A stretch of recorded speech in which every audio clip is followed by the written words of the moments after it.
everybody. Dr. Amelia here again, and I am here to discuss today the big topic, which can be a difficult topic for many parents and caregivers to bring up with kids, about how we discuss with children about people that may be approaching them with making very unsafe choices with them. And that can have anything to do with violating general boundaries all the way up to sexual abuse, touching private parts, grooming behaviors, viewing pornography, all kinds of things that are included in making really unhealthy and unsafe choices. And it's not an easy topic to bring up with kids. And we do have a wonderful video that Jeeves has put together that we would hope that you're going to share with your kids. And this is kind of mine for the parents and caregivers to go along with that, to talk about some of these challenges and how we can do this in a way that presents this issue to kids that won't scare them or overwhelm them at all. When we really look at the foundations that we need to be able to have a conversation with children about unsafe choices and unsafe boundaries, the biggest thing is going to be how you've been working with them all along and talking to them all along. And you can start that at any time, so it's not like you have to start when they're little, but the best time to start talking to kids about all types of issues related to safety is as early as possible. And we talk about that in some of our other videos. But if you didn't start then, it's okay. You can still do it now. And what we want to do is build a foundation for kids so that having this conversation about unsafe people or unsafe choices that those people are making kind of fits in with everything else that they're learning about body safety and support and how to reach out to people to tell them when they're feeling uncomfortable. So those foundations, and there's some videos on our website that Jeeves and I have done already that you can utilize with your kids as well if you have questions about that.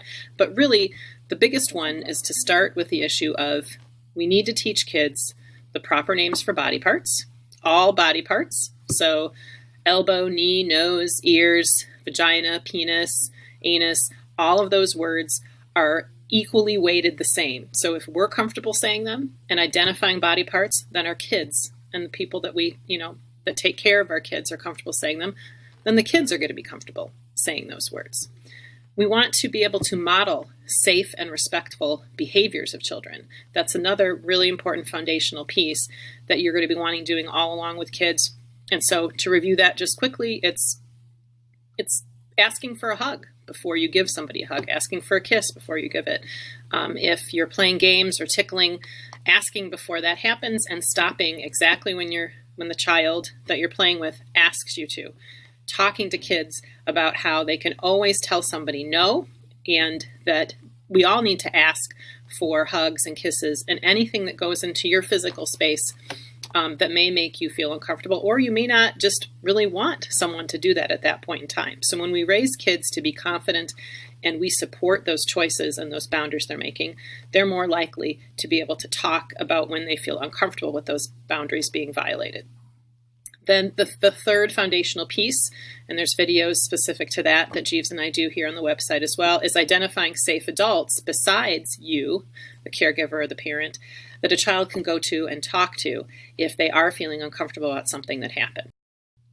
So now the next step is really introducing the topic that there are people out there that may try to get them to do something that is not safe, that is uncomfortable, that puts them at risk.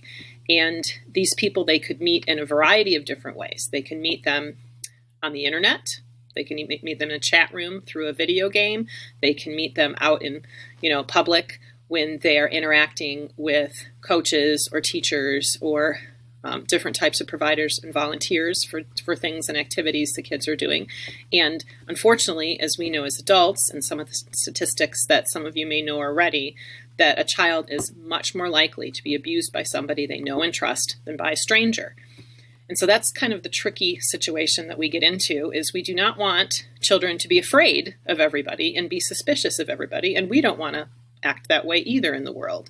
So what I suggest is we don't focus as much on who the people are, but more what unsafe people do, so that it's the behaviors we're really focusing on, so children can be able to identify those behaviors and talk to adults about them no matter who that person is. So we don't want them to be afraid of everyone, but we want them to feel confident to tell if anyone does this to them, no matter who it is. And that may include, hey, you know what, if I'm giving you a bath and I decide to try to wipe one of your private parts thinking I'm helping you out, and you don't want me to do that because you think you're old enough to take care of that yourself, then you let me know, and I'm going to respect that boundary. That's a simple example, but it's another way that, again, it's not about someone always doing something that could be wrong or criminal. It's also about somebody invading a child's boundaries without their permission, because that's the beginning of building body safety and consent in all kids. So